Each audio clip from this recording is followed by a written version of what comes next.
উনি সরাসরি কোনো দুর্নীতিতে অংশ নিয়ে নাই, উনার আত্মীয় স্বজন চোর ছিল, এগুলা দুর্নীতিতে অংশ নিয়েছিলেন, তিনি সেখানে চুপ ছিলেন।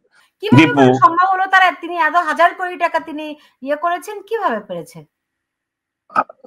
রাষ্ট্র থেকে সুবিধা পেয়েছে। কিভাবে পেয়েছে? আজকে তো পত্রিকায় এসছে, অনেকগুলা কাহিনী আসছে। তো আপনি এই যে বড় বড় সেক্টর প্রজেক্ট করেছেন, জ্বালানি প্রজেক্ট করেছেন, এই চোররা তো এইখান থেকেই ইনকাম করেছে। এবং শেখ হাসিনার উদ্ধৃতি দিয়ে বলা হয়েছে যে যখনই এই চোরটাকে আমি ইয়ে থেকে ক্যাবিনেট থেকে বের করে দিতে চেয়েছি, তখনই আমার কাছে ফোন এসেছে জয়ের, আমার কাছে ফোন এসেছে ববির, আমার কাছে ফোন এসেছে রেহানার। তার মানে কি এরা গ্যাং হিসাবে কাজ করেছে? শেখ হাসিনাকে অনেকে অনেক ভাবে দোষী করে, আমিও ব্যক্তিগতভাবে ওনাকে অনেক সমালোচনা করি, কিন্তু আমি এইটাও বিশ্বাস করি যে উনি সরাসরি কোনো দুর্নীতিতে অংশ নিয়ে নাই, উনার আত্মীয় স্বজন চোর ছিল, এগুলা দুর্নীতিতে অংশ নিয়েছিলেন, তিনি সেখানে চুপ ছিলেন, তার অপরাধ হচ্ছে ওইটা।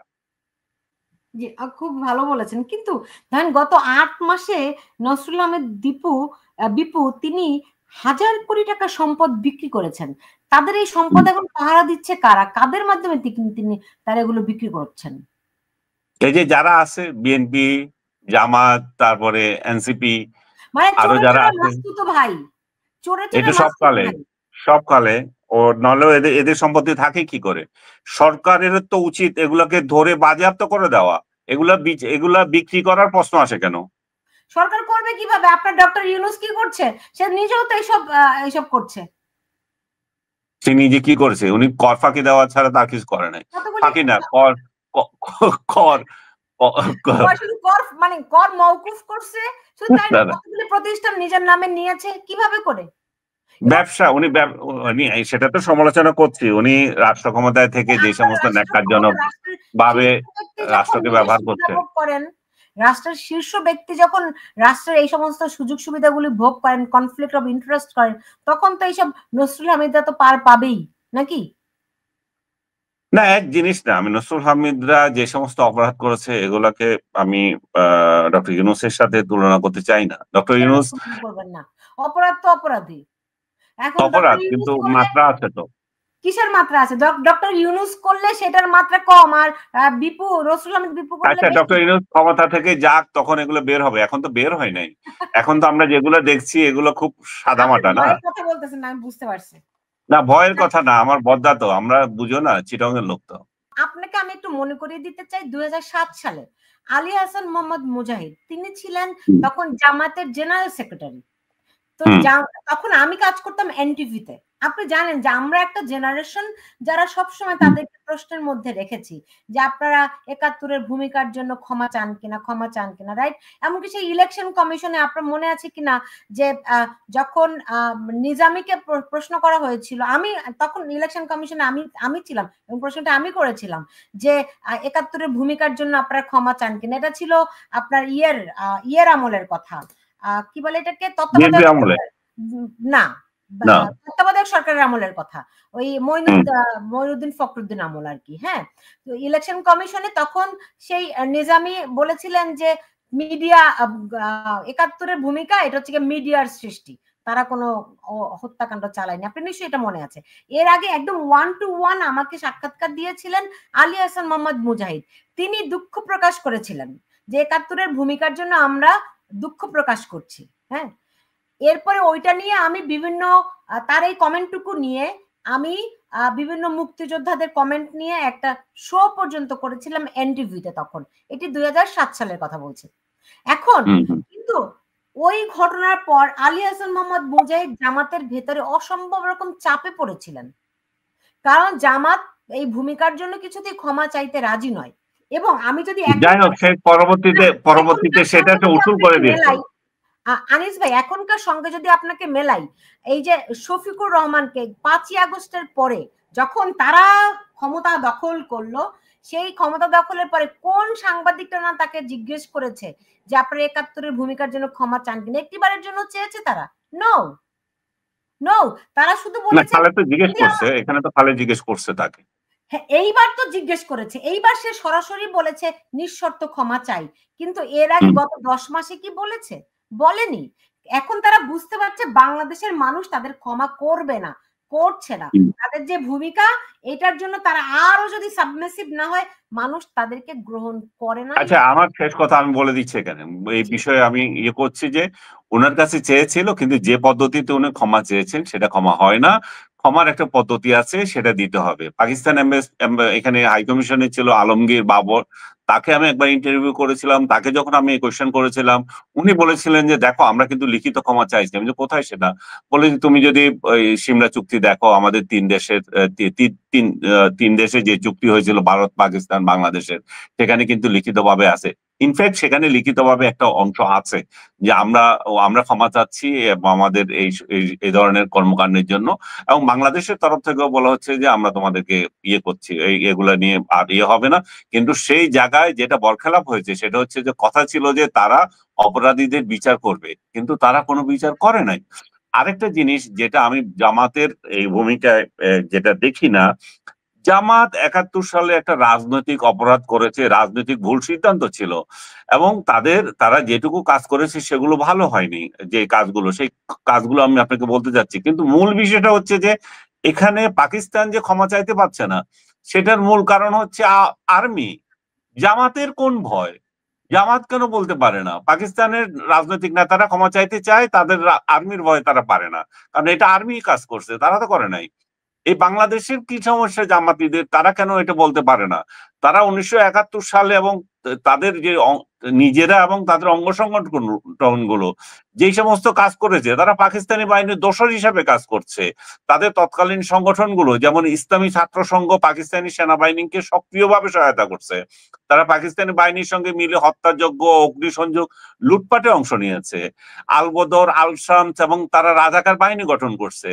জামাতের নেতৃত্বে এই কুখ্যাত সশস্ত্র বাহিনী গুলো গঠন করা হয়েছিল, তারা পাকিস্তানি সেনাবাহিনীকে সহায়ক হিসেবে কাজ করছে এবং নিরীহ বাঙালি শিক্ষক, চিকিৎসক, সাংবাদিক, সংস্কৃতিজীবী এবং মুক্তিকামী ব্যক্তিদের খুঁজে খুঁজে হত্যা করছে।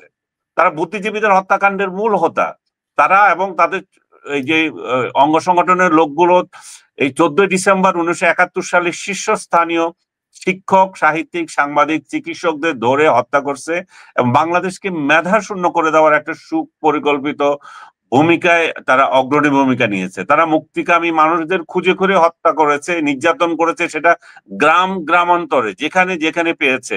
সেনাবাহিনীকে পথ নির্দেশনা করছে, তারা দেখাই দিয়েছে কার বাড়িতে যেতে হবে। সাধারণ মানুষকে হত্যা করেছে, নারীদের উপর নির্যাতন করছে, অগ্নিসংযোগ করেছে, ধর্ষণে অংশ নিয়েছে, এবং মুক্তি সংগ্রামের বিরোধিতা করাকে তারা রাষ্ট্রদ্রোহিতা মুক্তি সংগ্রামে তারা বিরোধিতা করেছে এবং তারা রাষ্ট্রদ্রোহিতায় অংশ নিয়েছিল। জামাত 1971 সালে খোলাখুলি ভাবে বাংলাদেশের স্বাধীনতার বিরোধিতা করছে, সেটা তাদের পলিটিক্যাল ডিসিশন, তারা বলতে পারে। কিন্তু তারা যেটা করছে যে অ্যাট্রোসিটিতে সহায়তা করা, সেটা পলিটিক্যাল ডিসিশন না, সেটা তো হত্যাকাণ্ড, সেটা এইগুলোই তো যুদ্ধ অপরাধ। জামাত যে 71-এর বিরোধিতা করেছে সেটা তো যুদ্ধ অপরাধ না, যুদ্ধ অপরাধ তো এগুলাই। এবং তারা পাকিস্তান অখণ্ড স্লোগান তুলছে, ঠিক আছে, এগুলো তো আমার কিছু আসে যায় না এবং আমাদের কারো আপত্তি করার কিছু নাই। এখন তারা প্রচার করছে যে বাংলাদেশ গঠন এবং ইসলাম বিরোধী কাজ, পাকিস্তানকে সমর্থন দেওয়া ছিল তাদের ইসলামী দায়িত্ব, একটা ধর্মীয় দায়িত্ব ছিল। এই ধর্মীয় দায়িত্বের নাম দিয়ে তারা ইস্যুগুলো করেছে, গণহত্যা করছে, তারা ধর্ষণ, অগ্নিসংযোগ করছে, তারা পরিকল্পিতভাবে দেশের সেরা মেধাবীদের হত্যা করে বাংলাদেশকে একটু পঙ্গু করেছে। এখন এগুলো তারা কিভাবে অস্বীকার করবে? এগুলোর জন্য তো একটা 2 লাইনের খালেদ মহিউদ্দিনের সাথে 2 লাইনের বক্তৃতায় শেষ হয়ে যাবে না। এটার জন্য জাতির মুখোমুখি হয়ে ক্ষমা চাইতে হবে। এবং আমি এখানে নিজের কথা বলতে হবে, জামাতে ইসলামের যে নেতা যারা মারা গেছেন, একজন নেতা কামরুজ্জামান, তাকেও কিন্তু আমি বলেছিলাম যে কামরুজ্জামান ভাই, আমি এখানে বলে রাখি যে আমরা যে ডিপার্টমেন্ট, খালেদ মহিউদ্দিন যে ডিপার্টমেন্টে পাশ করেছি, ঢাকা বিশ্ববিদ্যালয়ের জার্নালিজম ডিপার্টমেন্টের উনি ছাত্র ছিলেন, কামরুজ্জামান ভাই। তো উনাকে ওই বড় ভাই সুলভ বলেছি যে আপনারা ক্ষমা চান, আপনারা যদি ক্ষমা চান তাহলে বাংলাদেশ একটা বৃহত্তর রাজনৈতিক দল হতে পারেন, আপনারা বাংলাদেশের সাংগঠনিক ভিত্তিতে আপনাদের এবং এই যে নতুন প্রজন্মের ছেলেগুলা যারা ছাত্র শিবির করে, আমার সাথে অনেকের পরিচয় আছে, অনেকে আমার ফেসবুক ফ্রেন্ড, তারা কিন্তু প্রকাশ্যে বলতে পারে না। তারা কেন লজ্জাটা নেবে? তারা আপনারা যে অপকর্ম করেছেন, ধর্ষণ করেছেন, আমি শেষ করতে দেন সুলতানা, আমাকে শেষ করতে দেন, আপনি বারবার ডিস্টার্ব করেন। এই যে আমার কথা হচ্ছে কামরুজ্জামান ভাইকে আমি বললাম যে এই যে ছেলেগুলা তারা যে একটা ইসলামী দলকে সমর্থন করে, তারা আমাদের ভাই বন্ধু ছোট ভাই, কেউ কেউ আমাদের সন্তান তুল্য। তাদেরকে আমরা রাজাকারের বাচ্চা বলে গালি দিতে হচ্ছে। আসলে তো তারা তো রাজাকার, হয়তো তার বাবা রাজাকার ছিল না, কিংবা সে রাজাকারের না, কিন্তু তার গালিটা আপনাদের কারণে শুনতে হচ্ছে। তখন উনি বললেন যে দেখো, তোমরা তো তোমাদের মতো করে বলো, দল কিন্তু দলের মধ্যে কিন্তু অন্য ঘটনা থাকে, সবকিছু বলা যায় না। তবে আমি যেটুকু শুনেছিলাম, উনি জেলখানায় থাকতে মৃত্যুর আগেও এই ব্যাপারে ব্যবস্থা নিতে বলছিলেন ক্ষমা চাও, আমি থাকি আর না থাকি। এবং উনি একটা চিঠিও দিয়েছিলেন, কোথাও কোথাও সেই চিঠিটা প্রকাশিত হয়েছে। এবং তিনি আর যে ভদ্রলোক এবার মারা গেলেন লন্ডনে, ব্যারিস্টার রাজ্জাক, তারা চেয়েছিলেন যে এই ক্ষমা চেয়ে একটা এই জাতি, এই যে পাপ তারা করেছিল, যে তাদের উত্তরসূরিরা করেছিল, তাদের পূর্বসূরিরা করেছিল, সেটা থেকে রক্ষা পাইতে, এবং নতুন যারা রাজনীতি করছে তাদেরকে গ্লানি থেকে রক্ষা দিতে। তারা তো, আপনি যদি দেখেন, এই যে আমি কে তুমি কে, রাজাকার রাজাকার, এই যে স্লোগান উঠলো 24-এ ঢাকা বিশ্ববিদ্যালয়ে, সেটাতে তো তারা গর্ববোধ করে নাই। কিন্তু আমরা যখন বললাম তোমরা রাজাকারের বাচ্চা, রাজাকার স্লোগান কেন দিচ্ছ, তোমরা তাহলে কি এটা রাজাকারদের আন্দোলন, তখন কিন্তু তারা আবার এটা অস্বীকার করে বললো, দেখেন আপনারা শুধু সেটাই শুনেছেন, আমরা পরের লাইন কি বলেছি, পরের লাইন বলছি যে কে বলেছে স্বৈরাচার স্বৈরাচার হাসিনাকে উদ্দেশ্য করে, মানে বলছে যে পরের লাইন ছিল, তার মানে কি এই তরুণগুলো কি রাজাকারের বাচ্চা কিংবা রাজাকার এই ধ্বনিতে কি তারা সন্তুষ্ট? তারা তো সন্তুষ্ট না, তারা তো এটা আপন করে না। আজকে আমরা একজন মুক্তিযোদ্ধা, 71-এর যে মুক্তিযোদ্ধা, সে গর্ব করে বলতে পারে আমি একজন মুক্তিযোদ্ধা, আমি এই দেশের জন্য প্রাণ দিয়েছি, আমার বা আমরা লড়াই করেছি, আমাদের রক্ত দিয়েছি। আরেকজন রাজাকার কি বলতে পারে আমি একজন গর্বিত রাজাকার, আমি রাজাকার, আমার ছেলে রাজাকার, আমি যেন গর্বিত? তাহলে বোঝা যায় যে আমাদের এই জিনিসগুলো নিয়ে সমাধান দরকার, আমাদের ক্ষমা চাওয়া দরকার। তাহলে যারা এই অপকর্ম করেছে তাদেরকে ক্ষমা চাইতে হবে। জামাত আমির আরেকটা যে কাজ করেছে, আপনি খেয়াল করেন, ভাষাগত।